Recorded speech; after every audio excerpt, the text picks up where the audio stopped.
Good morning to all of you students. Welcome back to civil engineering lecture. Concrete technology is our subject and our topic is concreting operations.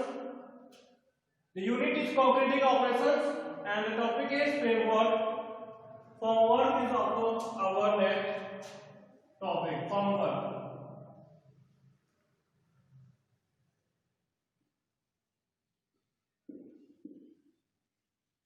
मैं बता रहा हूँ formwork क्या होता है, पहले ही बताया था जब स्टार्टिंग में एक बार फॉर्मवर्क कई बार आया तो जो चीजें थी उसको मैं बताया था। फॉर्मवर्क क्या होता है, किसी भी चीज को मोल्ड मतलब एक शेप प्रोवाइड करना ना। कंक्रीट का ऐसा होता नहीं है कि उसका शेप एकदम डिफाइंड होता है कि ऐसा ही शेप बनेगा या बीम इतनी ही रहेगी, कॉलम इतना ही रहेगा, कोई चीज मतलब ऐसा नहीं है कि ये कंक्रीट ऐसी चीज है जैसे रबर जैसी चीजें कोई पहले से बनी रहती है, बनी रहेगी, वही शेप यूज होगा, उसके अलावा कुछ और यूज कर नहीं सकते, ऐसा कुछ नहीं रहता है कंडीशन। मतलब हर मटेरियल की ना कोई भी मटेरियल है उसका कुछ ना कुछ शेप जरूर है ना। और यहाँ पे जो शेप होता है हमारा load deflection according to usages, मतलब कहाँ कैसे इस्तेमाल करनी है उसके आधार पर हम बनाते हैं। तो आपने कहीं देखा हो कहीं छोटी बिल्डिंग बनती है कहीं बड़ी बिल्डिंग बनती है। तो छोटी बिल्डिंग अगर बनेगी उसका कॉलम बीम का और जो स्लैब का जो थिकनेस होती है, मोटाई रहती है, बीम की कॉलम की जो साइज रहती है वो कम रहती है। बट जब बड़ी बिल्डिंग बनेगी, बड़ा स्ट्रक्चर बनेगा, ब्रिज बनता है, जैसे कि मल्टी स्टोरी बिल्डिंग बनेगी, हाई राइजिंग बिल्डिंग बनेगी, उसमें देखते हैं नीचे से कॉलम की जो मोटाई होती है, थिकनेस होती है, डेप्थ होती है, वो ज्यादा होती है, पर छोटे घरों में कम। तो वो कैसी बनती है, कंक्रीट को एक शेप दिया जाता है, कंक्रीट को एक शेप प्रोवाइड किया जाता है। मतलब कंक्रीट को जिस भी बर्तन जिस भी कंटेनर में जिस शेप में रखा जाएगा वो शेप बन जाती है। एक बार जो शेप बन जाती है वही शेप हमेशा रहता है कंक्रीट का। ऐसा नहीं कि आज हमने आप रेक्टेंगुलर शेप बनाए तो कल उसको बिगड़ तोड़ करके सर्कुलर बना देंगे, स्क्वायर बना देंगे, वो चीज नहीं होता। अगर वो ऐसा करेंगे तो वो पूरा इफेक्ट आ जाएगा उसमें। तो ये फॉर्मवर्क आपने कभी देखा, आपने कभी देखा होगा, ये लकड़ी का भी हो सकता है, प्लाईवुड का भी हो सकता है, स्टील का भी हो सकता है। तो फॉर्मवर्क मतलब एक होता है एक तरह से एक शेप प्रोवाइड करना। देखते हैं इस साइड में लगा रहता है, साइड में ये बॉटम पे, ये साइड पे रहता ना। आपने देखा होगा एक प्लाईवुड का है, एक हमारा फॉर्मवर्क।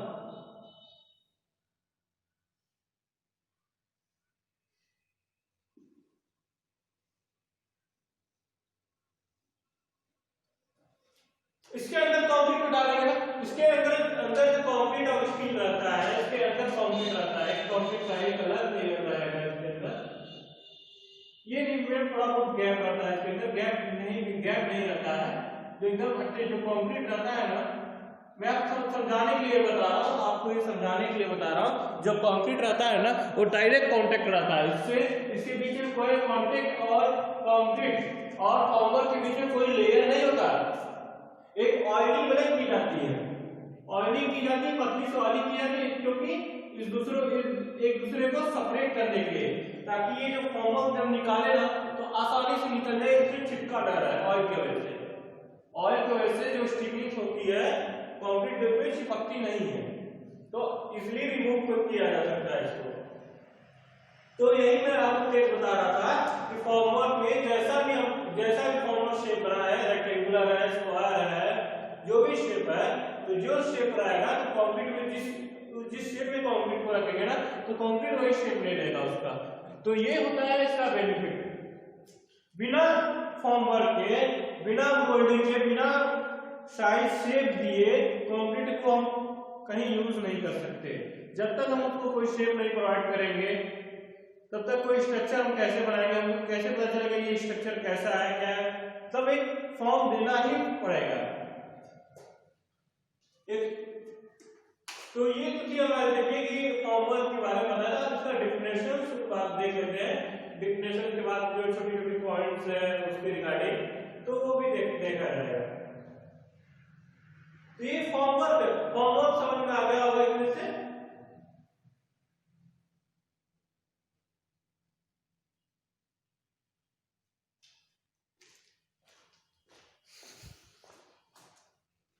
इसका डिफिनेशन देख लेते हैं फॉर्मवर्क का।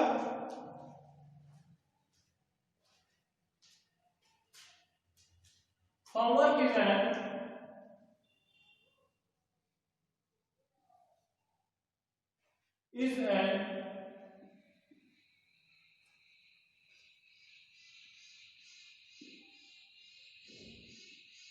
an ancillary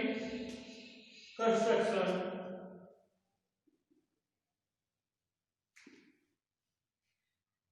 used as a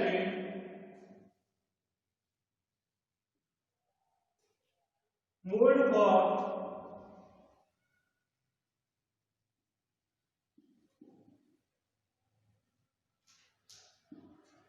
formwork की तरह auxiliary construction used as a mould for structure को मोल्ड करने के लिए फॉर्मवर्क का यूज करते हैं। स्ट्रक्चर जैसे ईंट देखे होंगे, कभी ईंट बनती होगी, इसको एक ढांचा में, एक मोल्डिंग में रखा जाता है ताकि जो मिट्टी है उस ढांचा का आकार ले ले। तो फॉर्मवर्क यही होता है कि कंक्रीट भी उस फॉर्मवर्क का जिस जैसे हम शेप बनाना चाहते हैं वैसे फॉर्मवर्क बनाएंगे पहले। जब फॉर्मवर्क बना लेंगे उसके बाद कंक्रीट इसमें डाल देंगे। जब कंक्रीट डालेंगे तो वही होते कंक्रीट कास्टिंग होती है, उसी को कहते हैं कास्टिंग। जब फॉर्मवर्क में जब कंक्रीट डालते हैं तो कंक्रीट कास्टिंग के स्टेज में होता है, कास्टिंग होती है। तो वही होता है हमारा। तो यही हमारा formwork is an auxiliary construction used as mould for structure को मोल्ड करने के लिए, एक शेप देने के लिए। ताकि फॉर्मवर्क इसलिए होता है, देखिए अगर हम कहीं पे भी कंक्रीट इसी तरह रख देंगे तो क्या होगा, उसका पानी जो स्लरी है, स्लरी और बह जाएगी और गिट्टी बालू गिट्टी रह जाएगी। जब सीमेंट बालू जब बह जाएंगे तो केवल गिट्टी रह जाएगी। ये गिट्टी रह जाएगी तो उसे बॉन्डिंग किससे करेगा, बॉन्डिंग तो बनेगा नहीं। तो इसीलिए रखा जाता है कि जो स्लरी भी रहे और गिट्टी एग्रीगेट भी रहे तो तब जाकर के उसकी प्रॉपर बाइंडिंग होगी। इसलिए फॉर्मवर्क का यूज किया जाता है।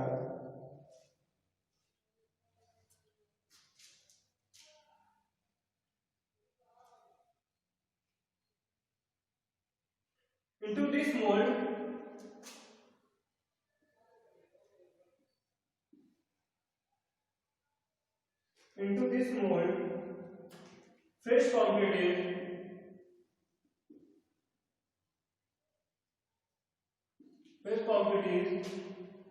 placed only to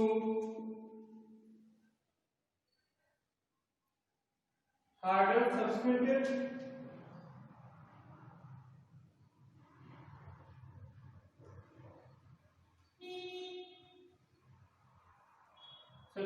harden subsequently, मतलब कि तब तक रखते हैं जब तक ये हार्ड ना हो जाए।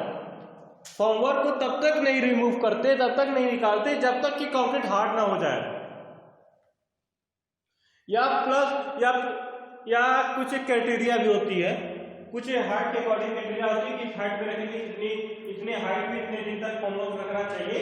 तो आगे मैं बताऊंगा आपको, धीरे धीरे स्टेप पढ़ेंगे, धीरे धीरे एक बात एक स्टेप देखेंगे।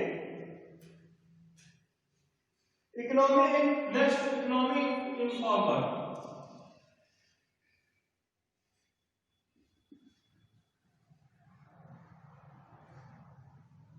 फॉर्मवर्क में क्या क्या इकोनॉमी है, मतलब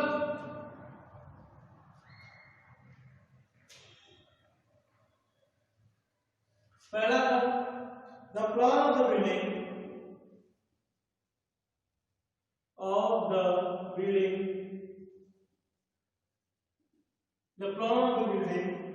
should imply minimum number of variation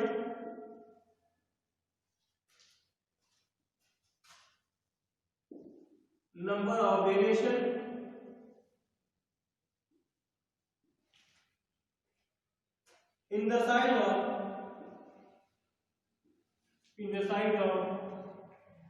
room floor area sector.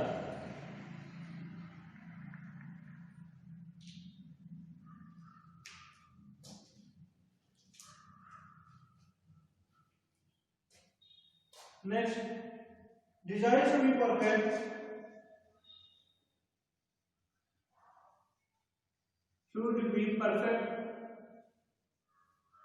should be perfect to use cylinder section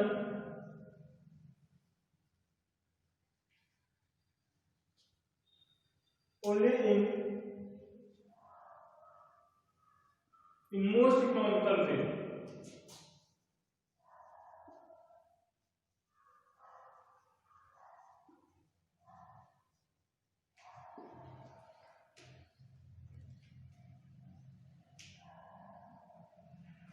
And last one is minimal sawing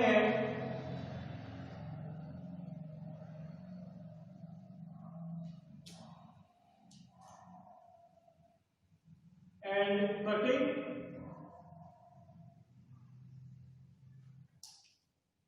of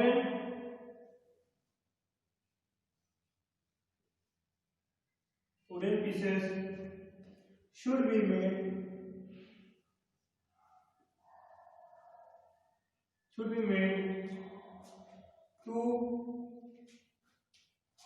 to enable reuse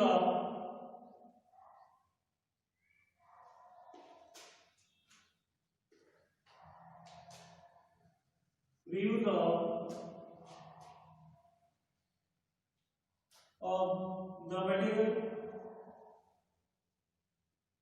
number of times.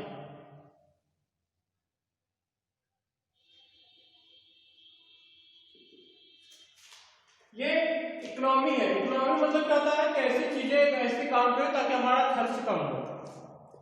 कहते हैं ना अर्थव्यवस्था, अर्थव्यवस्था किससे जुड़ी होती है? आय से। अर्थव्यवस्था किससे जुड़ी होती है? आय से। मतलब हम अगर कम खर्च करेंगे तो अच्छी इकोनॉमी है। कोई मटेरियल अगर सस्ती मिल रही है तो इकोनॉमिकल है, अगर कोई महंगी ज्यादा महंगी मिले तो इकोनॉमिकल नहीं है। तो यही केस इसे समझा रहा। The plan of the building should imply minimum number of variation, मतलब मिनिमम नंबर ऑफ वेरिएशन मतलब जितना कम वेरिएशन रहेगा, जितने कम चेंजेस रहेंगे उतने, जैसे उसका शेप अगर सबका एक ही तरह का शेप रहेगा, सोच लीजिए ग्राउंड फ्लोर पे और सेकंड फ्लोर पे, फर्स्ट फ्लोर पे, ग्राउंड फ्लोर पे, फर्स्ट फ्लोर पे अगर एक ही कॉलम की और बीम की साइज एक ही जैसे रहे तो वो वहां पे यूज कर देंगे। जो नीचे यूज किया हुआ है वही ऊपर अगर यूज कर लेंगे, तब किस कंडीशन में? जब दोनों का शेप एक ही जैसा है। बट अगर शेप अलग है तो क्या यूज तो नहीं कर पाएंगे, उसको कटिंग वटिंग तो करनी पड़ेगी, तो वेस्ट होगा कुछ। तो ऐसा काम करना इकोनॉमी तब होगा जब हम अपना वेरिएशन कम करेंगे, मिनिमम वेरिएशन रहेगा। Design should be perfect to use cylinder section only most economical way, मतलब design should be perfect to cylinder section अगर यूज करेंगे तो डिजाइन परफेक्ट रहता है। मोस्ट इकोनॉमिकल किस में बता रहा है? ये सिलेंडर सेक्शन में मोस्ट इकोनॉमिकल बता रहा है। एंड लास्ट वन जो है minimum sawing as cutting of wooden pieces. Minimum sawing as cutting और सॉइंग मतलब जैसे फॉर्म वर्क जैसे बनाएंगे तो काटना तो पड़ेगा ही लकड़ी को, बिना लकड़ी को काटे तो फॉर्म में सब चीज बनाएंगे नहीं, तो उसको बनाते समय क्या करना पड़ेगा ना, मतलब मिनिमम कटिंग वटिंग करें ताकि दोबारा यूज हो सके। ऐसा नहीं कि जितने जिसकी जरूरत नहीं है, जरूरत से ज्यादा एक्स्ट्रा कटिंग कर दें। एक्स्ट्रा कटिंग अगर करेंगे तो वेस्टेज हमारा ही, चाहे जिसका भी हो, हमारा हो चाहे कॉन्ट्रैक्टर का हो, तो कॉन्ट्रैक्टर का भी वेस्टेज होगा ना। तो हमें क्या करना है, ऐसा नहीं कि हमारा सेव करना है और दूसरे का वेस्ट कर देना है। ये हमारा टेक्निकल स्किल ये नहीं है कि हम अपना बचाना दूसरा खराब करना, हमें अपना भी बचाना है और सामने वाला का भी बचाना है, दोनों को मुझे लेकर चलना है। तो ये थी हमारी इकोनॉमी इन फॉर्मवर्क में। फॉर्मवर्क में क्या क्या इकोनॉमी होनी चाहिए, मतलब बचत, कहाँ कहाँ से बचत फॉर्मवर्क में आएगा, ये हमारी टॉपिक थी। और नेक्स्ट टॉपिक की तरफ चल रहा है। नेक्स्ट टॉपिक हमारी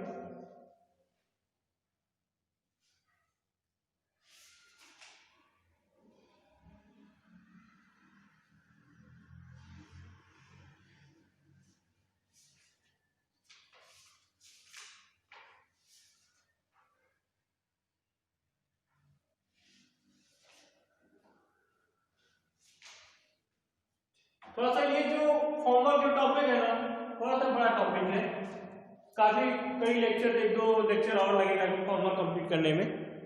जैसे प्लेसिंग ऑफ कंक्रीट था, कॉम्पैक्शन था, ये ट्रांसपोर्टेशन था, और थोड़ा इजी था, बट ये तो इसमें कई ज्यादा टॉपिक्स हैं, इसलिए इसको टाइम लगेगा। ये technical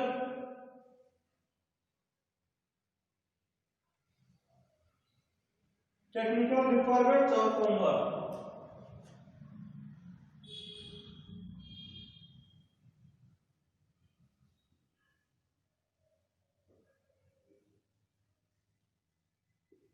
technical requirements of homework.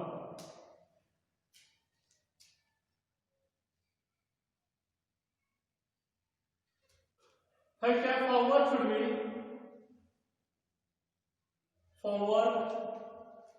should be of the desired shape, should be of the desired shape,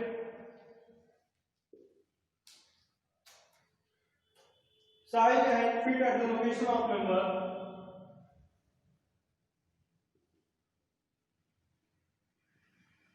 fit at location of member,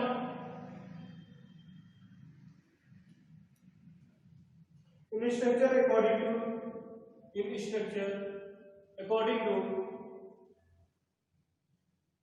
drawing। इसका कहने का मतलब कि फॉर्मवर्क ऐसा ही बनाया, फॉर्मवर्क ऐसा बनाए जो मतलब हमारी जो चाह है, मतलब हम जैसे चाहते हैं, ऐसा नहीं कि हमारी नीडेड कुछ और है, करेंगे कुछ और तरीके से, नहीं, मुझे जैसे चाहिए, जैसे फॉर्मवर्क मुझे चाहिए वैसे फॉर्मवर्क मैं बनाऊंगा।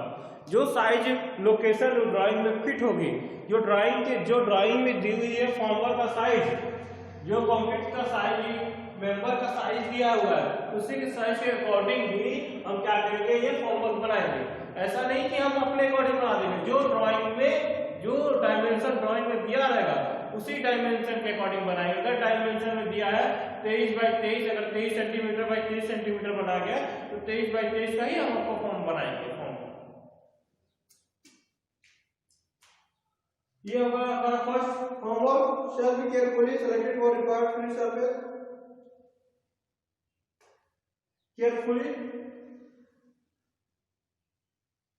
carefully selected for required finished surface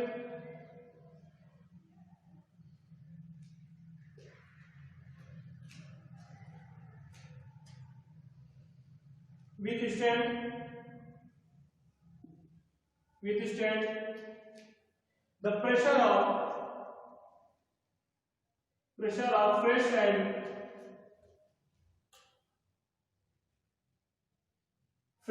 pressure of fresh concrete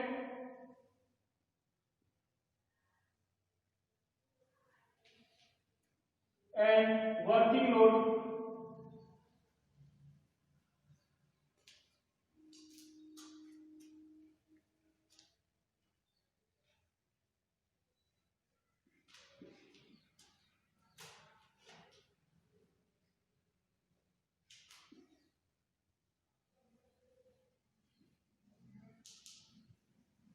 design load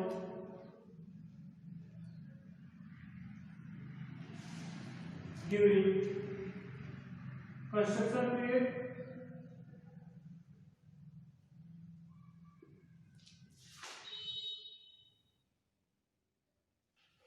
should not damage concrete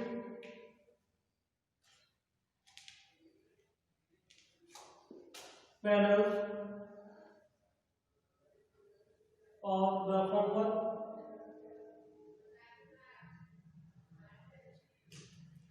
should be tightly connected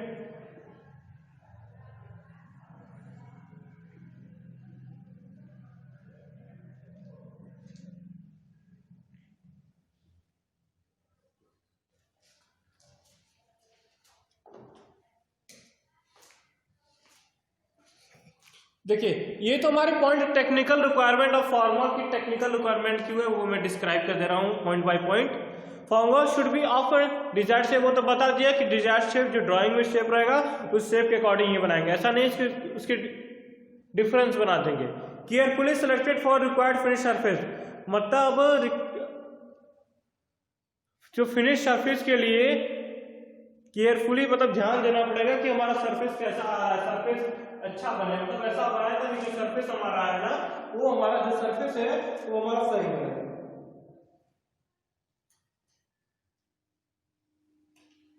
मतलब कि ऐसा नहीं सरफेस जो हमारा सरफेस जो रफ सरफेस है, सरफेस क्या है हमारा जो प्लेन सरफेस है, ऐसा फॉर्मर लगाए, ऐसी लकड़ी लगाए या प्लाई लगाए जो भी वो प्लेन हो, वो वेल्ड लेवल हो, ऐसा नहीं कि वो लेवल नहीं हो, उसके अंदर गर्थ टाइप का या कोई डिफेक्ट हो लकड़ी में।